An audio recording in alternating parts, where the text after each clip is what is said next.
My fiancé tried to squeeze my money and flee. But she didn't know I was one step ahead. I'm 32 male, and for most of my adult life, I've prided myself on being someone who values honesty and hard work. I've worked my way up in a tech company, saved carefully, and built a stable life. So when I met my ex-fiancée, who I'll call Fiona, I thought I'd found someone who shared my values. She was charming, smart, and had a confidence that drew me in. But as I later discovered, she also had a darker side, a manipulative streak hidden beneath her polished exterior. We'd been together for 2 years and engaged for 6 months. On the surface, things seemed perfect. We were planning a destination wedding, and I'd taken on the bulk of the financial responsibility. Fiona always had an excuse: student loans, family issues, a temporary gap between jobs. I didn't mind, at least not at first. I loved her, and I wanted to believe we were building a life together. But cracks began to show when I started noticing her priorities seemed more focused on material things than on us. The moment that shattered everything happened just last month. We were set to fly out for a vacation I'd booked, a trip I'd saved up for over a year to afford. I had planned it as a romantic getaway, a chance to spend quality time together before the stress of wedding planning kicked into high gear. The night before our flight, Fiona said she was meeting a friend for drinks to celebrate some good news at her temp job. She asked me to drop her off and said she'd Uber home. I agreed, thinking nothing of it. But as I waited in the car for her to grab her bag, I realized I'd forgotten my phone charger in the living room. When I went back inside, I heard her talking on her phone, laughing in a way that immediately caught my attention. Curious, I paused in the hallway listening. What I heard made my stomach churn. "He's such a sucker," she said, her voice dripping with amusement. "I mean, who pays for everything like this? I haven't spent a dime since we started dating." There was a pause, and I could hear the person on the other end laughing. Then Fiona continued, her tone turning smug. "Oh, it gets better. After the wedding, I'm planning to drain whatever's left of his savings. Then I'm out. I already have someone lined up." I froze. My mind raced trying to process what I'd just heard. Was this some kind of joke, a misunderstanding?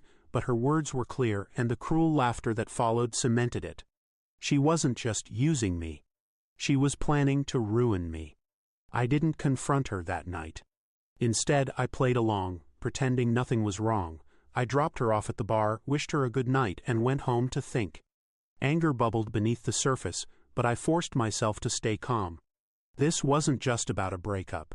It was about protecting myself and making sure she couldn't get away with what she was planning.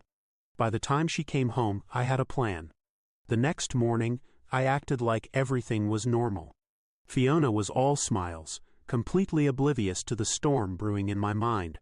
We packed our bags, got in the car, and headed to the airport for our flight. She spent most of the drive scrolling through her phone, occasionally showing me pictures of things she wanted to buy on our trip: designer handbags, shoes, spa packages. Each item felt like a slap, a reminder of her true intentions. At the airport, I continued to play my part. I checked us in, carried her bags, and even bought her coffee while we waited at the gate.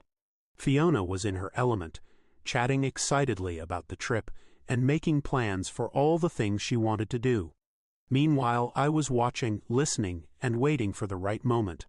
As our boarding group was called, I made my move. "Hey," I said, stopping her just before we got in line. "I forgot something in the car. Can you hold on to my boarding pass? I'll be right back." She frowned but nodded. "Don't take too long. We don't want to miss the flight." I handed her my boarding pass and walked away, heading not toward the parking lot, but toward the exit. I could feel the adrenaline kicking in as I left the terminal and hailed a cab back home. She had no idea I wasn't coming back. By the time Fiona realized I wasn't on the flight, I was already back at our apartment, packing her belongings. She started calling and texting frantically, but I ignored every message. Her texts escalated quickly, from confusion to anger to outright panic. "Where are you? We're about to take off. This isn't funny. Get back here now. If you don't show up, I swear."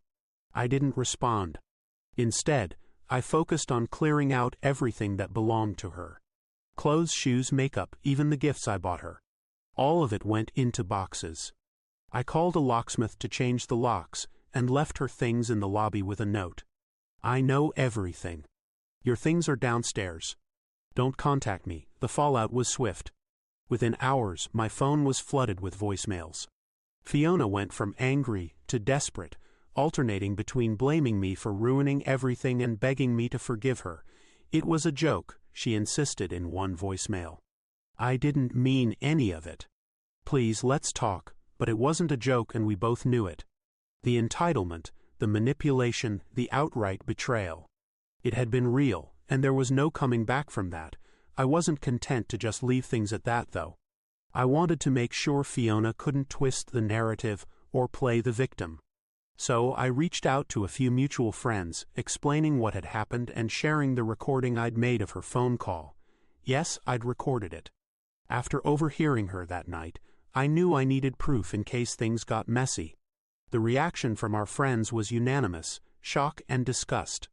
People who had once admired Fiona for her charm and confidence now saw her for what she really was. A selfish, manipulative person who had no problem. The next few days were chaotic. Fiona ramped up her attempts to contact me, switching between pleading and threatening. You can't just throw me out like this, one message read. I'll tell everyone you're abusive if you don't let me back in. That one made me laugh.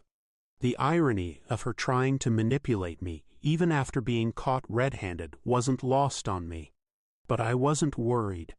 I had the recording, the texts, and the unwavering support of my friends to back me up. If she wanted to try and tarnish my reputation, she'd only end up exposing herself. Still, I wanted to make sure she couldn't cause any more trouble.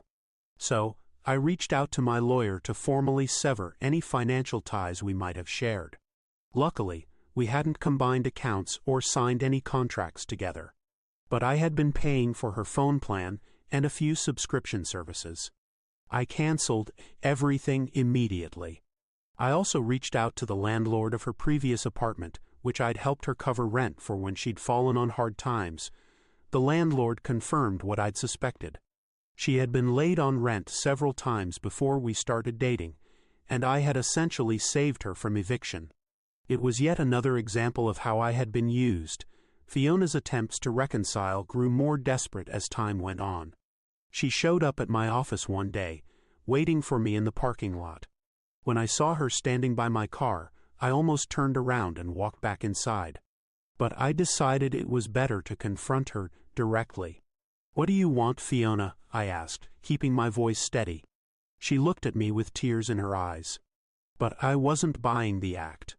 "Please just hear me out," she said. I didn't mean what I said that night.